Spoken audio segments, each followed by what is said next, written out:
Good morning. Welcome to our online service of the Universalist Unitarian Church of Waterville, Maine. My name is Margaret Thomas, and I will be your worship associate today. This is our church's sixth online worship service. We are thankful that so many members and friends of this church have stepped up to put together these online services. Dick Thomas will be our worship leader today. Today's worship service will also feature music from Harry Veo and Annabeth Reinders. You will see we have assembled this worship service from video clips that various friends and members of this church have recorded of themselves at home. If you would be interested in making a video of yourself doing a call to worship, chalice lighting, reading, music, or some other part of the service, please email the worship committee at uuworshipcommittee@gmail.com. Thank you. Our thought for contemplation this morning is by Greta Thunberg. Sometimes we just simply have to find a way. The moment we decide to fulfill something, we can do anything. The moment we start behaving as if we were in an emergency, we can avoid climate and ecological catastrophe. And now I have some announcements. As usual, at 11 a.m. today, Sunday, April 19th, 2020, Crystal Kessler will be hosting our church's virtual coffee hour. This virtual coffee hour will occur every Sunday at 11 a.m. Crystal will host the virtual coffee hour through a web conferencing program called Zoom. To join this coffee hour and to find information about how to join the coffee hour, go to our church's website, which is www.uucwaterville.com. There, you will find a link to the virtual coffee hour, and you will also find instructions for how to join the coffee hour. As a reminder, Karen Kuziak is willing to offer beginner training for using Zoom, either as a host or a participant. Interested tutees will need a computer and can connect with her via phone for the practice session, which will probably have to happen in the evenings for the next few days. Karen will set up a Zoom session with each interested person individually and will talk them through the process over the phone while walking them through the process online. The purpose of the session will be to make the person comfortable with using Zoom if they haven't already used it, so that they may be able to participate in community meetings. Another purpose is to prepare interested group or committee leaders with the skills to host a Zoom session themselves. It's easy. We have one more announcement. Join your church friends for a virtual coffee house each Thursday evening from 6:30 to 8 p.m. Come sing, play music, read a poem, do a comedy routine, or just listen and enjoy. You can join in by clicking on this link, https://j4730832251, and you will find this link on the church website as well. If you're using a phone, dial in at 1-312-626-6799 and then enter the meeting ID number 473-083-251. Again, check the church website. There will be a link for this coffee house. If you'd like to perform, please email Harry Veo at veowoods@live.com before the coffee house. And remember, it's BYOC. Bring your own coffee. Hope to see you. And now we will go on to the greeting our neighbor portion of the service. Usually during this portion of our service, we exchange greetings with the people who are sitting near us in the pews. However, as we are watching this online worship service, we may be alone or with family members or with friends, or perhaps even in a space with acquaintances or people we don't know. As we watch this online worship service, we can imagine that we are all sitting in virtual pews, together in mind and spirit, if not in body. The purpose of the greeting our neighbors part of our service is to acknowledge the people around us who have come to worship together in our church. As we sit in our virtual pews right now, take a moment to think about other people who you see from time to time during our worship services. Think of someone whom you would like to say hello to this morning. You don't have to do it right at this moment, but at some point today, get out your cell phone or computer and send that person a text or an email, or even give them a quick phone call and say something like, "Good morning, I was thinking of you today. I hope you're well, and I'm keeping you in my thoughts." Even though we are physically separated right now, we can still acknowledge our fellow riders on this spiritual journey. Now, please prepare yourself for worship as we listen to the prelude.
If you'd like, you can read along with the lighting of the chalice. It's in our teal hymnal, number 1073.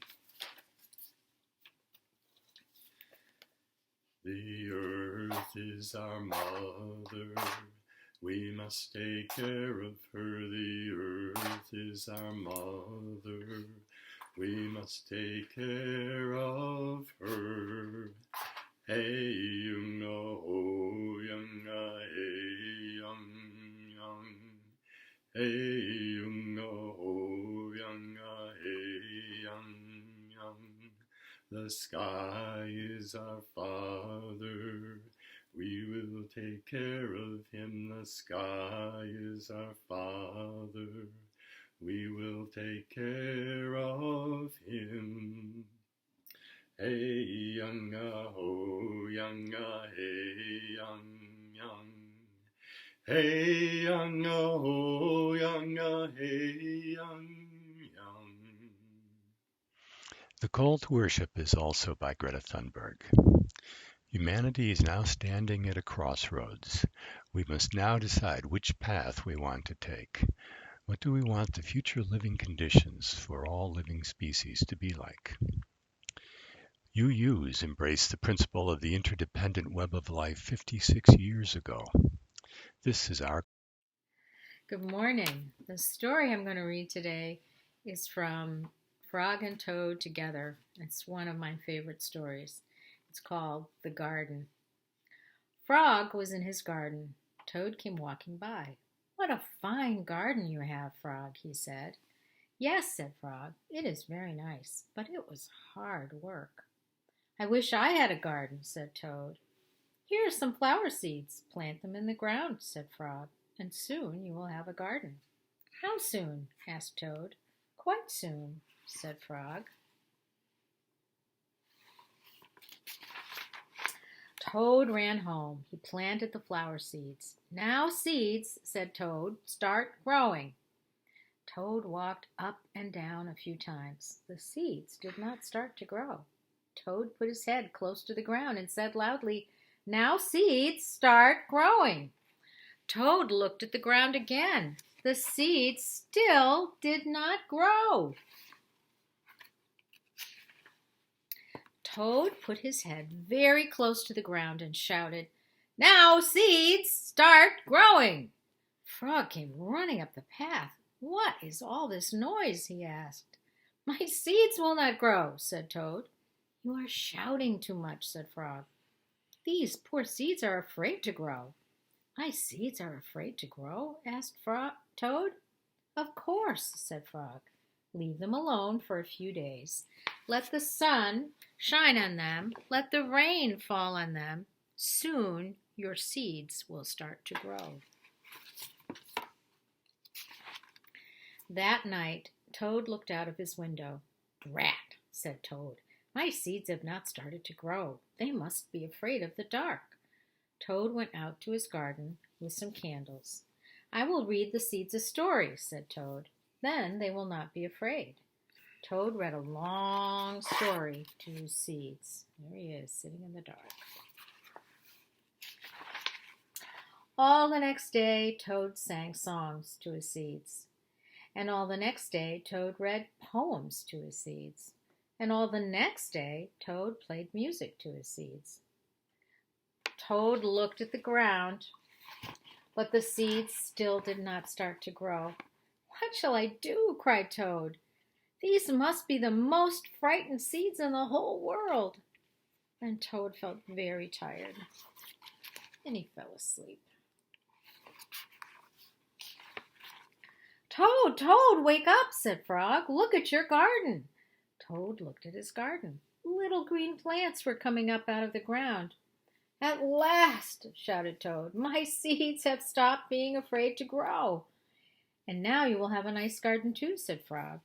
"Yes," said Toad, "but you were right, Frog. It was very hard work."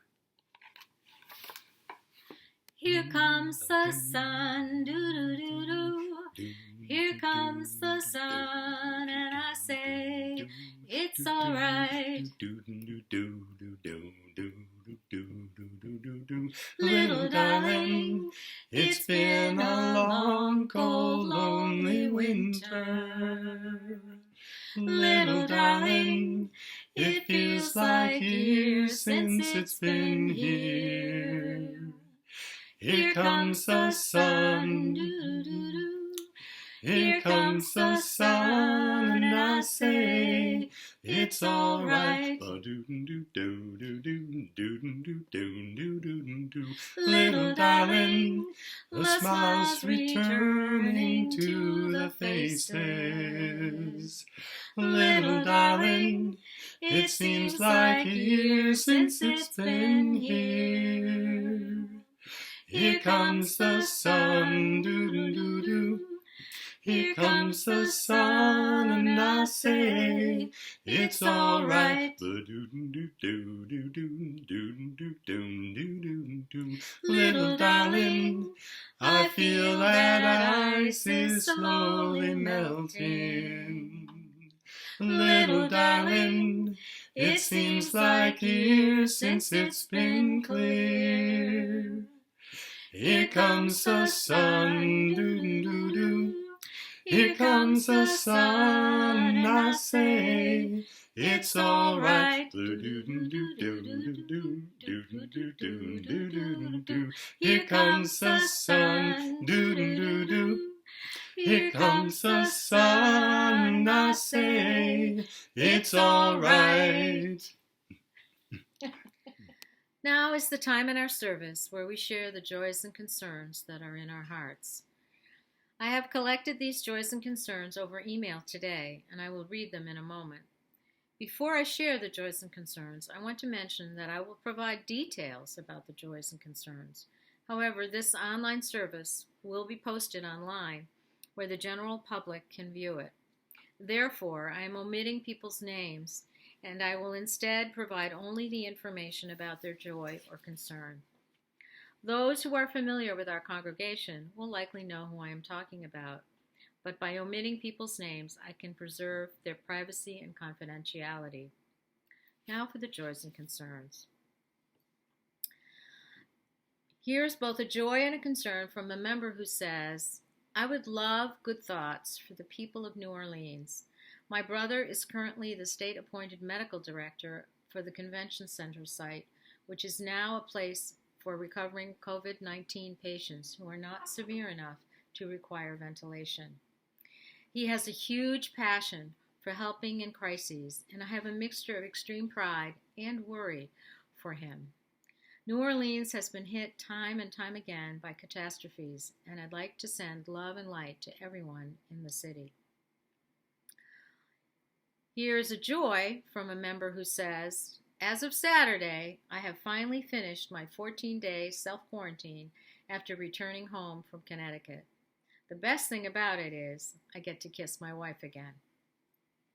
For these joys and concerns, which have been expressed as well as those that lie still unspoken, we offer thoughtful minds, helping hands, and loving hearts.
So for today's message, I'm going to introduce you to the En-ROADS Climate Simulator.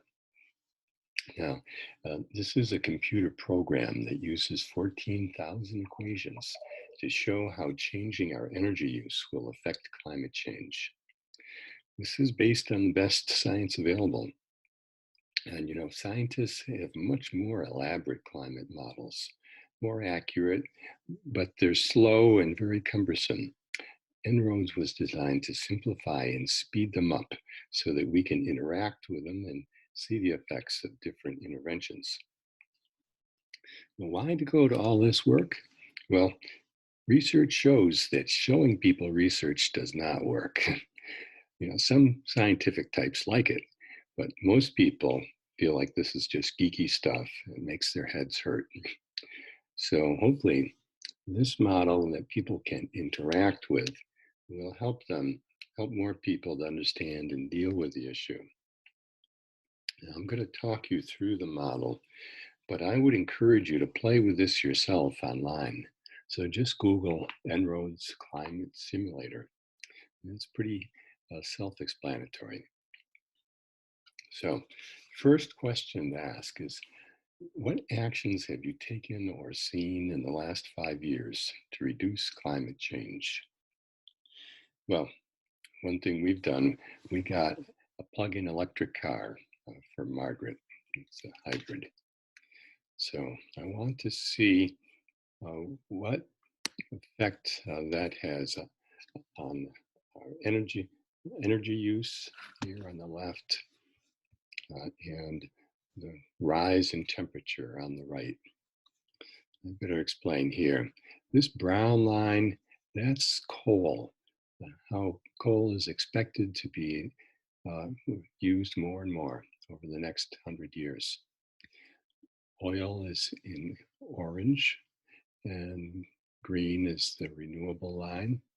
So when I change this lever here, increase the percentage of our automobile fleet that's electrified, I'd like you to think about how is that going to change the rise in temperature, and how is it going to change these lines here, energy use. So now let's assume we really go big time and we electrify the entire automobile fleet. Wow. The global temperature rise only comes down 1/10%. And let's see if we can figure out why. So I'm going to make that go back and forth. And look over here on the left, see what happens to energy use. Well, oil goes down, but coal goes up when we electrify the fleet. So we're using more electricity and we're burning more coal to create that electricity. And of course, that adds a lot to greenhouse gases. So if we really want to get a good benefit out of electric cars, we're going to have to decrease the use of coal. Let's bring this way down. And now, instead of coming down 1/10%, we've come down 0.3%. So did that save the world? No, but it did help. And now, what else should we do? What else should we change? How about working on energy efficiency?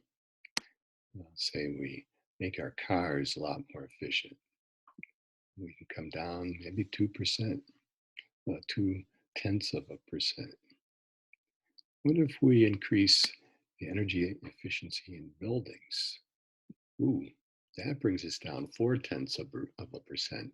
So this is a large lever, energy efficiency in buildings. And fortunately, Efficiency Maine has lots of, what do you call them, incentives for us to do that to our own homes. Now let's see, what else should we do? How about if we all become vegans? My son Evan talked us into that. How is that going to show up here? Well, one thing, Cows are burping out methane like crazy. So if we get off of um, eating cows and ruminants, methane use is going to go way down. Maybe not that much. I'll show you. See, methane, it comes from agriculture, but also from industry. Now, the other things that agriculture is causing is a lot of nitrogen oxide. Nitrogen fertilizers spread on the fields and it turns into nitrogen oxide, which is a very potent greenhouse gas. So this is a real big impact. If we can get away from spending so much of our energy raising cattle to eat or for milk. 77% of our agricultural land is devoted to animal husbandry. If we stop doing that, let's see what would happen. 77% of all that pasture land could be put back into forest. So we would get a big boost here. Not much change though in our temperature.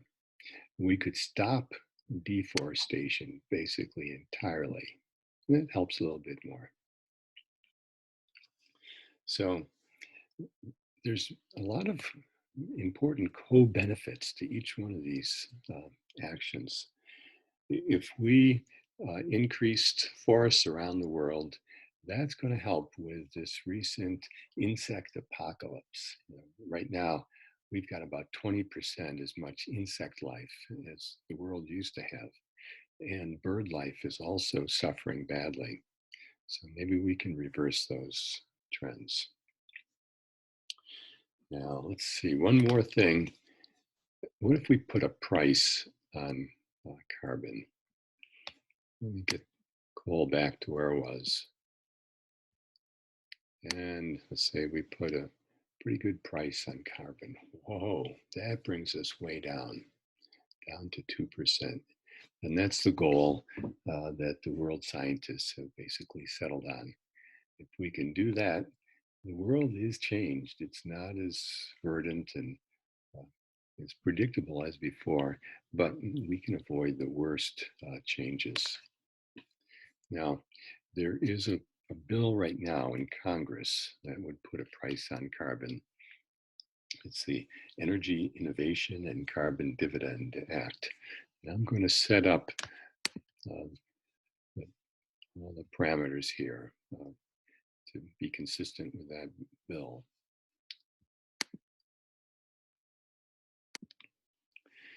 So here I have resumed our business as usual profile. And now I'm going to see if I can change to the plan that the Citizens Climate Lobbies come up with. So change just one step and it brings us down from 4.1 to 2.8. That is the biggest or most effective intervention that our government is willing to consider right now. And this is a bill in Congress, has not yet been introduced into the Senate, but that's an exciting possibility. So yay, there is a way to keep climate change down to 2.5 degrees centigrade. And let's take a look at what this climate simulator teaches us. First, there is no silver bullet. We have to make changes in a lot of different ways in order to get the climate change down to 2 degrees. And particularly if we want to keep climate change down to 1.5 degrees, we're going to have to make changes in every way possible. And we're going to have to sequester a lot of the carbon dioxide that's already in the atmosphere. Now, there is a silverish bullet, and that's the Energy Innovation and Carbon Dividend fee that's in Congress. Citizens Climate Lobby is the group that's been sponsoring that. That'll do a lot, but nowhere near enough by itself. There's another lesson that's more subtle. We have to stop building any new fossil fuel infrastructure. For example, the Keystone XL pipeline construction has just begun again on that. The problem with these new projects is that the investors are going to insist on getting their money back, and that means they're going to use these projects for 30 years. And we don't have 30 years of burning fossil fuels anymore. We have to make these changes now. So I'd like to ask you to take a moment to think about, how do you feel about our current climate scenario? Hopeful, despairing, fearful, angry, determined? I get angry sometimes when I think about how the fossil fuel industry and the politicians that they control have stopped us from making meaningful change. Last year, the world emitted more greenhouse gases than during any previous year.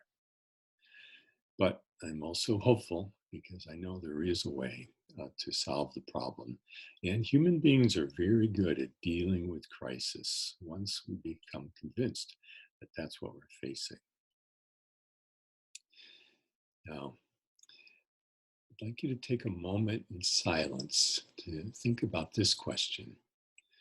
What would you love about being part of a world on track to stop climate change?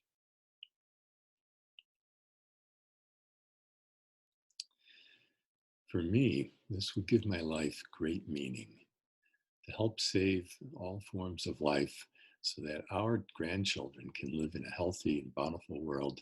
It's the most beautiful thing I can imagine doing with my life.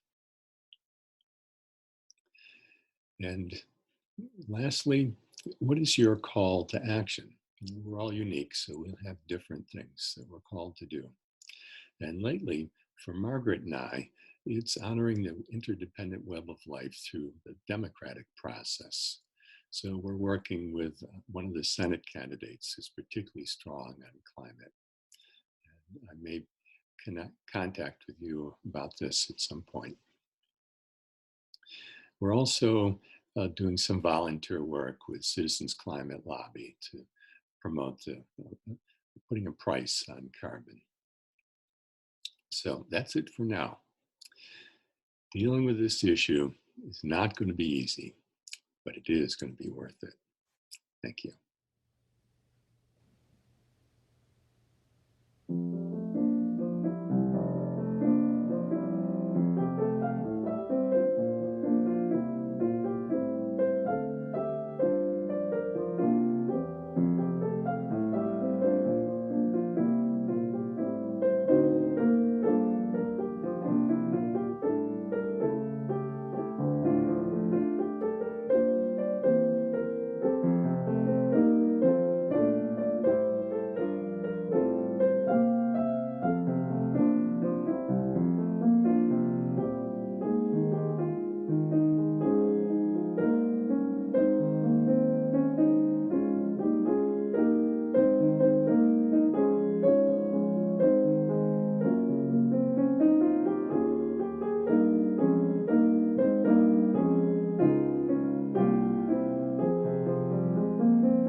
For a final word by Greta Thunberg. It is still not too late to act. It will take a far-reaching vision. It will take courage. It will take fierce, fierce determination to act now, to lay the foundations where we may not know all the details about how to shape the ceiling. In other words, it will take cathedral thinking. Oh, and please join me in the unison benediction. Let us go, remembering to praise, to live in the moment, to love mightily, and to bow to the mystery.